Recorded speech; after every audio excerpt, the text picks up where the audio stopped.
primary purpose of refrigeration is to eliminate the warm conditions under which destructive bacteria prosper and multiply, and by subjecting the bacteria to conditions of cold, to reduce their rate of activity and growth. The process of producing cold is the process of removing heat. Of the three effects of heat, refrigeration is chiefly concerned with two. The first effect, that of sensible heat, is one that causes a change in temperature as read in degrees on a thermometer. In this example, as heat is applied, the temperature of the water in the kettle rises up to 212 degrees Fahrenheit at sea level. At this point, the temperature remains constant, and the second effect, latent heat, is observed.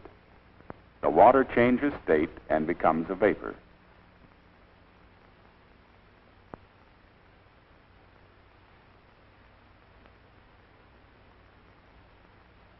Change of state may proceed in either of two directions. When a sufficient quantity of heat is absorbed by a solid, it passes into the liquid state.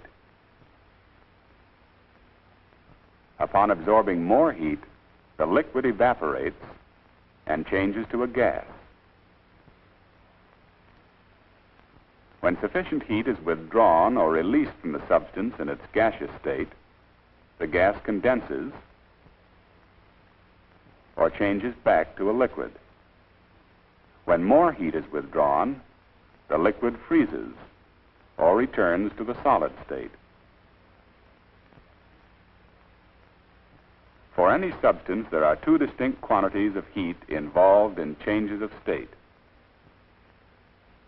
The first, latent heat of fusion, is the quantity of heat that must be absorbed by the substance in the solid state in order for it to change to a liquid.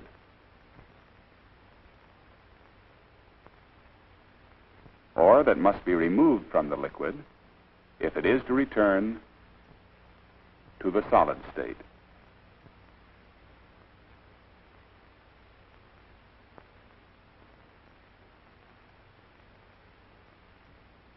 The other quantity of heat, latent heat of vaporization, is that which must be absorbed by the substance in the liquid state in order for it to change to a gas, or that must be removed from the gas if it is to return to the liquid state.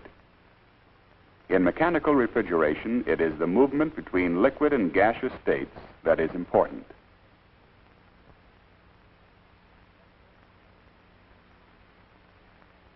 Absorption or release of latent heat does not alter the temperature of a substance while it is changing state. In this example, although the block of ice absorbs a certain quantity of heat as it melts, its temperature during melting remains constant at 32 degrees Fahrenheit throughout the change of state. Heat quantity is measured in British thermal units, or BTUs. A British thermal unit represents the quantity of heat required to raise the temperature of a pound of water 1 degree Fahrenheit.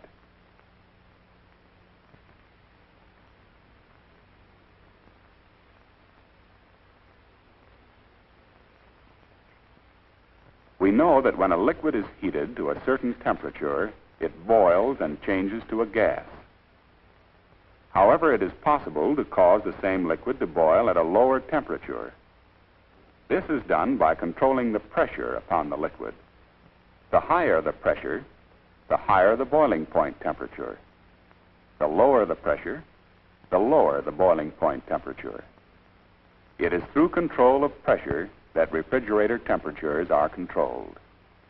We know that heat will flow from the warmer to the cooler of two adjacent bodies, that the flow will be relatively fast while there is a large difference between the temperatures of the two bodies, and will become slower as this difference becomes smaller until it ceases when the temperatures of the two bodies have become equal.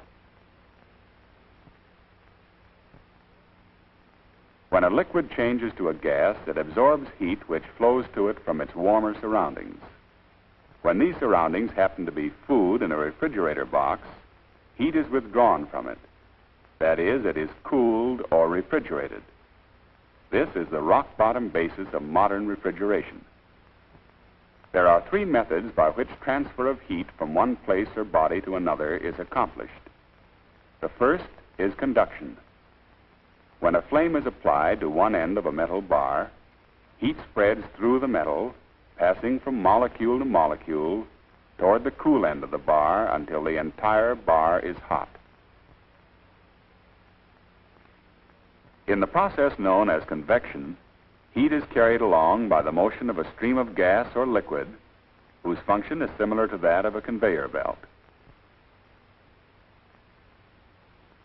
In conduction and convection, heat is transferred through or by matter.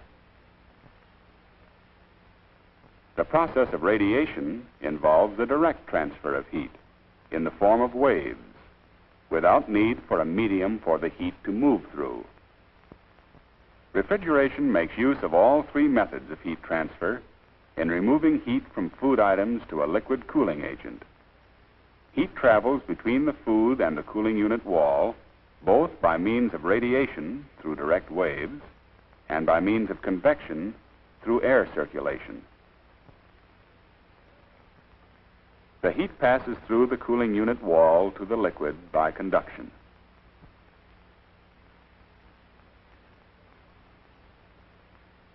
The substance which soaks up heat during evaporation to create coolness is called a refrigerant. Its function is to remove heat from one place, leaving that place cool,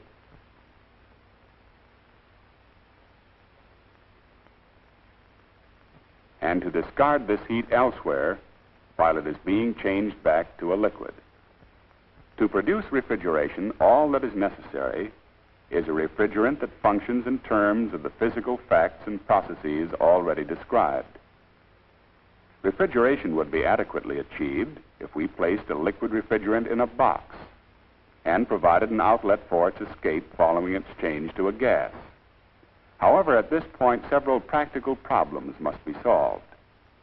To minimize the amount of outside heat that enters the refrigerated storage space, the walls of the box are filled with insulating material which does not absorb heat readily and is a poor heat conductor. A second practical consideration is the cost of the refrigerant. For economy, the refrigerant must be saved, stored, and returned as a liquid to be used again. And this process must be made automatic. This is the purpose behind all the electrical and mechanical devices which we identify with modern refrigerating systems. There are two principal refrigerating systems, the compression system and the absorption system. The basic difference between them lies in the source of the energy that drives them. The compression system operates on mechanical energy produced by a motor-driven compressor. The absorption system uses heat energy supplied by a flame or some other source of heat. The compression system, activated by a compressor, will be described first. It is divided into the high and low pressure sides. The high pressure side is that portion of the system through which the refrigerant travels under high pressure. This side starts at the discharge valve of the compressor and includes a condenser, the receiver or storage tank, and the liquid line.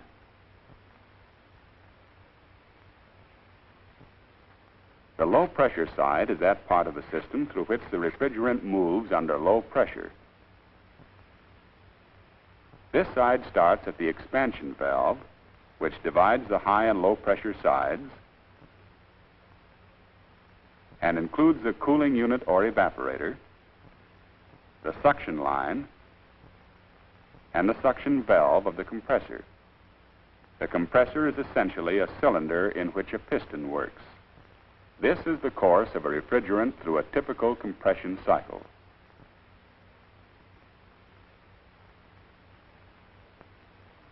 The refrigerant, in the form of a gas under low pressure, is drawn from the suction line into the compressor.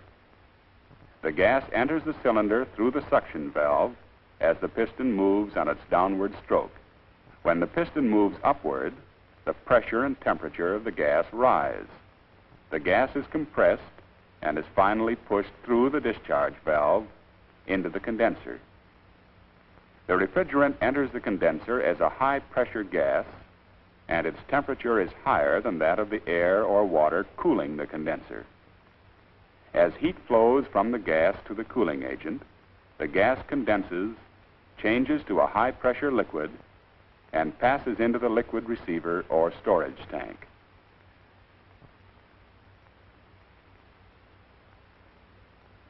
From the receiver, the high-pressure liquid refrigerant passes through the liquid line on its way to the cooling unit. The high-pressure refrigerant must now be reduced to a low-pressure liquid so that it can evaporate at a low temperature. The refrigerant passes through an expansion valve which divides the high and low pressure sides and controls the flow of refrigerant into the cooling unit. The refrigerant enters the cooling unit under a reduced pressure caused by the suction stroke of the compressor.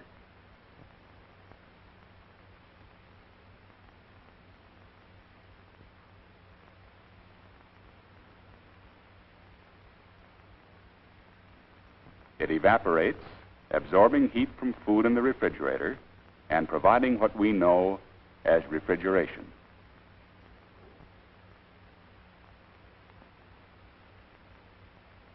The refrigerant, now a low-pressure gas, is drawn through the suction line back to the compressor, completing the cycle.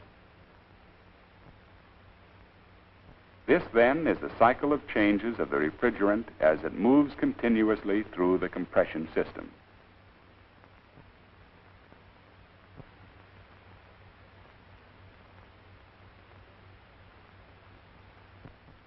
The absorption system is based on principles developed in a famous experiment conducted by Michael Faraday.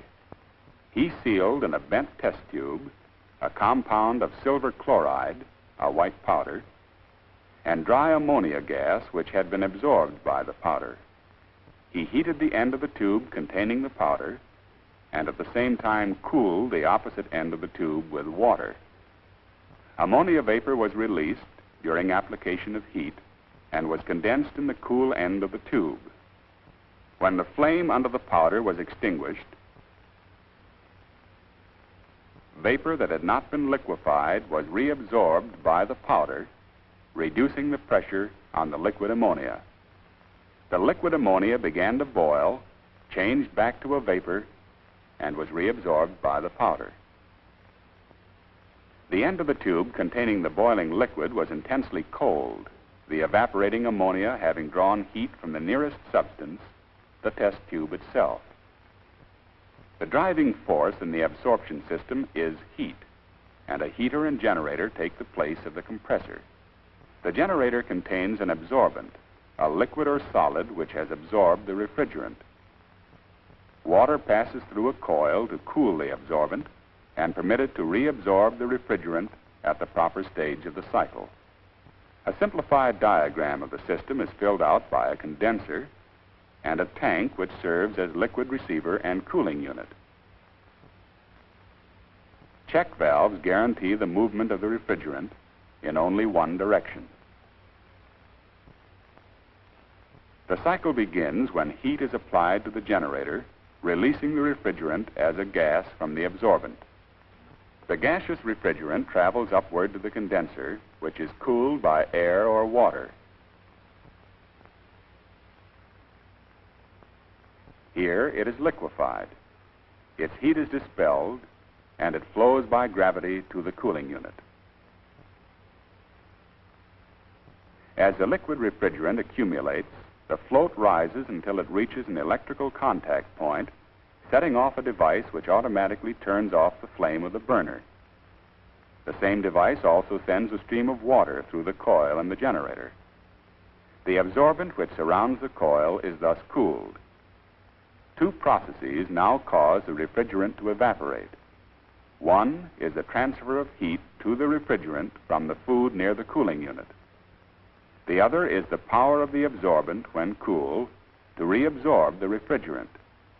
When the liquid level drops sufficiently for the float to reach the lower electrical contact point, the burner is automatically lit, heat is once more applied to the absorbent, and the cycle is renewed. In this way, an intermittent absorption cycle is produced through the alternating application and withdrawal of a flame. The principles of refrigeration are physical principles applied as follows for the purpose of removing heat and reducing temperature. First, mechanical refrigeration rests on the ability of a refrigerant to absorb heat while changing from a liquid to a gas, and to release that heat while returning to the liquid state. Second, when the pressure on a liquid refrigerant is reduced, the liquid boils at a lower temperature. Third, the transfer of heat from food items or other warm surroundings to a liquid refrigerant involves three processes: radiation, convection, and conduction. With the introduction of a refrigerator box insulated against outside heat, the elements of refrigeration are ready to be brought together in a refrigeration cycle. In the compression cycle, the compressor forces the refrigerant through the system. The liquid refrigerant in the cooling unit absorbs heat, thereby cooling its surroundings, and changes to a gas. The gaseous refrigerant loses this heat in the condenser and changes back to a liquid. In the absorption system, heat energy provides the initial movement when the refrigerant is released as a gas from the absorbent. After losing its heat and liquefying in the condenser, it moves by gravity flow and collects in the cooling unit.